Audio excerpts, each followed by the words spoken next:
Ее тонкая дрожащая рука медленно тянется к его широкой мокрой спине. Она задерживает дыхание, боясь спугнуть это невероятное и очень хрупкое чудо. В эту самую короткую секунду хриплый голос старика разряжает шум прибоя. «Эй, Мехмед, сынок, помоги мне быстро вытянуть эту тяжелую старую лодку». Чужое имя бьет Нихан, словно жестокая ледяная пощечина по бледному лицу. Моментальное опустошение огромной темной волной затапливает ее измученную и больную душу. Мужчина в темном плаще медленно поворачивает свою голову на громкий зов. Нихан бросает на него быстрый взгляд и мгновенно перестает совершенно дышать. Она отчетливо видит этот до боли знакомый упрямый и гордый профиль. Это ее любимый Кемаль, абсолютно живой и стоящий прямо перед ней. Она в полном неконтролируемом шоке делает один мелкий неуверенный шаг назад. Ее тонкий каблук намертво цепляется за толстую скользкую мокрую рыбацкую веревку. Нихан теряет равновесие и с громким пронзительным криком летит прямо вниз.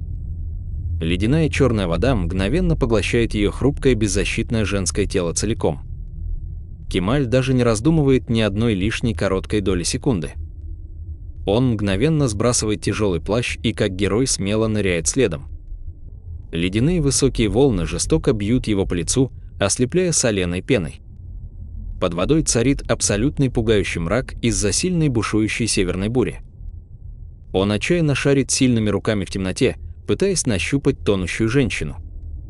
Первая попытка оказывается совершенно безуспешной в этой смертельной ледяной морской воронке.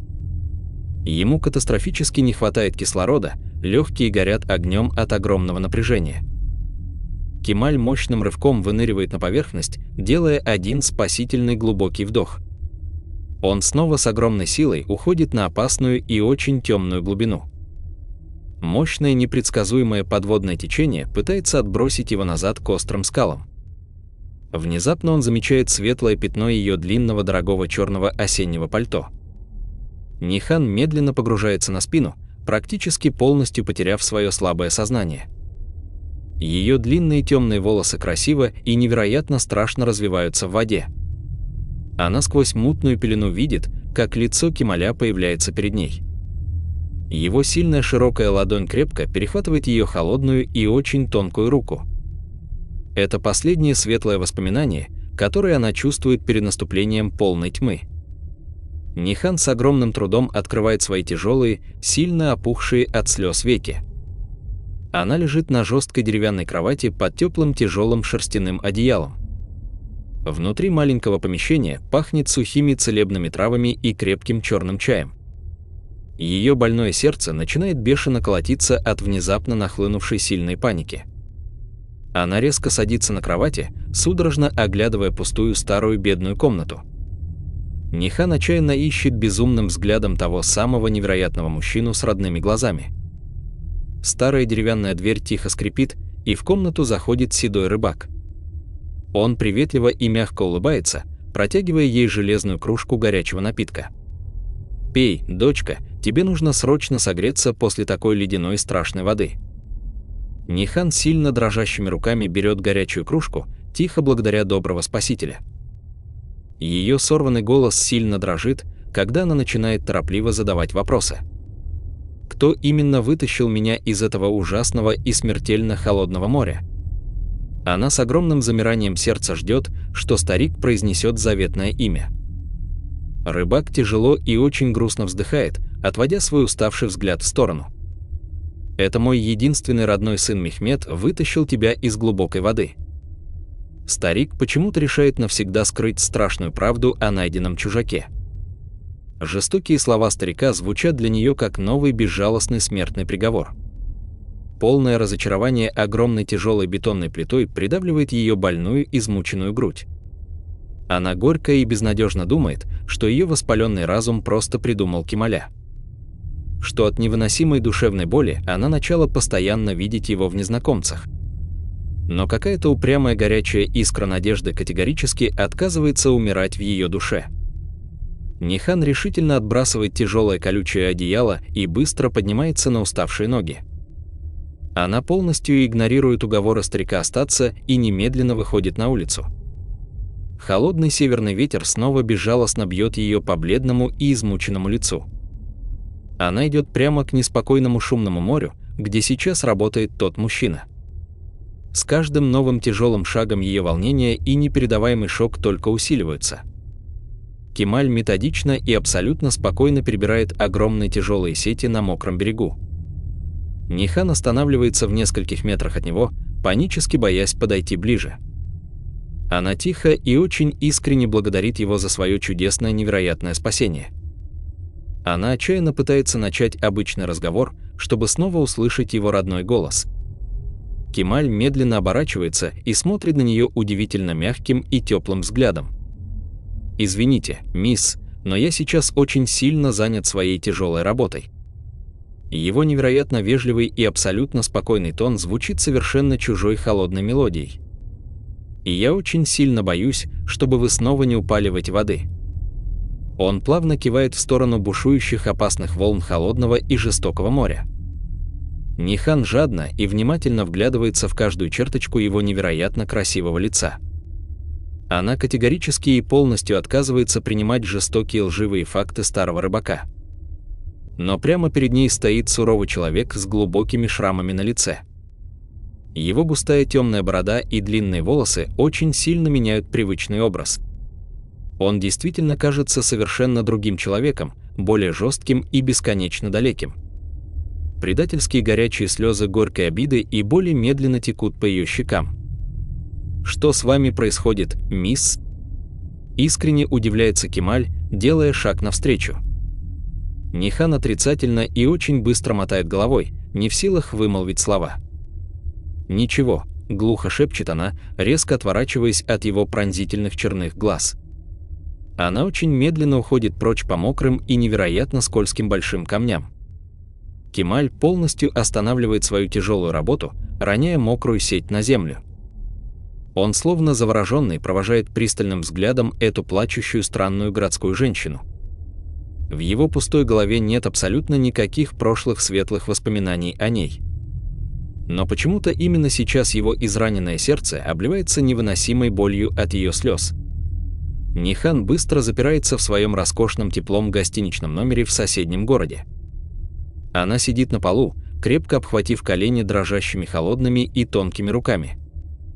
Ее женская интуиция кричит гораздо громче любых логических доводов и лживых слов. Она точно знает, что это был он, ее любимый и единственный мужчина. Эти сильные руки, этот поворот головы, этот пронзительный взгляд невозможно подделать. Она совершенно не собирается сдаваться и уезжать из этого проклятого холодного поселка. Нихан достает свой дорогой телефон и быстро набирает номер верного личного помощника. Она отдает очень строгий приказ немедленно доставить ей одну крайне важную вещь. Вещь, которая надежно спрятана в сейфе ее огромного пустого стамбульского особняка. Следующие долгие сутки превращаются для нее в настоящую бесконечную и изощренную пытку. Она постоянно и нервно меряет шагами комнату, не сомкнув уставших глаз ни на секунду. Ранним утром следующего дня личный курьер привозит ей плотный бумажный желтый конверт. Нихан бережно и трепетно прижимает его к своей груди, словно величайшую святыню. Она быстро садится в свой черный бронированный автомобиль и мчится к побережью. Сегодня осеннее небо над рыбацким поселком удивительно ясное и невероятно пронзительно синее. Вчерашний шторм окончательно стих, оставив после себя лишь легкий холодный соленый бриз. Кемаль абсолютно одиноко сидит на перевернутой старой деревянной лодке у самого причала. Он сосредоточенно и долго чинит сломанный мотор, вытирая руки грязной масляной тряпкой. Нихан решительно выходит из теплой машины и идет к нему уверенным быстрым шагом. В ее красивых глазах больше нет вчерашней паники и горьких безнадежных слез. Осталась только абсолютная, стальная и совершенно нерушимая уверенность в своей женской правоте. Кемаль прекрасно слышит громкий стук ее высоких каблуков по деревянным доскам старого пирса. Он медленно поднимает голову и слегка хмурится, увидев эту странную женщину снова здесь. «Вы опять пришли к этому опасному морю, мисс?» Тихо спрашивает ничего не понимающий мужчина. Нихан не произносит ни одного лишнего слова в ответ на этот вежливый вопрос. Она подходит к нему вплотную, решительно нарушая все возможные допустимые личные границы. Ее тонкие руки больше совершенно не дрожат, когда она открывает плотный бумажный конверт. Она достает оттуда старую, слегка потертую на краях цветную и очень важную фотографию. Нихан молча и с невероятной решимостью протягивает этот памятный снимок прямо ему. Кемаль с легким нескрываемым недоумением смотрит на ее уверенное и очень бледное лицо. Он медленно вытирает грязные руки и осторожно берет фотографию своими длинными мозолистыми пальцами. Его тяжелый взгляд опускается на глянцевую поверхность старого и невероятно счастливого цветного снимка. Весь огромный мир вокруг него внезапно и полностью перестает существовать в эту самую секунду. На красивом фото изображена невероятно счастливая молодая женщина с лучезарной и искренней улыбкой. Совсем рядом с ней стоит он сам, безупречно одетый в дорогой и стильный костюм. На его сильных и надежных руках сидит маленькая смеющаяся прелестная девочка по имени Денис. Глаза Кемаля начинают панически и лихорадочно бегать по счастливым лицам на этой маленькой фотографии. Его ровное дыхание мгновенно сбивается, становясь невероятно тяжелым, прерывистым и очень громким. Он переводит дикий шокированный взгляд с бумажной фотографии на стоящую перед ним Нихан. Его крепкие мужские руки начинают предательски и очень заметно мелко дрожать на сильном ветру. Острая пульсирующая дикая боль внезапно пронзает его виски, словно раскаленной тяжелой сталью. Нихан пристально смотрит прямо в его расширенные от невероятного потрясения и ужаса черные глаза. «Вспомни нас, Кемаль», одними бледными пересохшими губами беззвучно шепчет любящая и преданная женщина.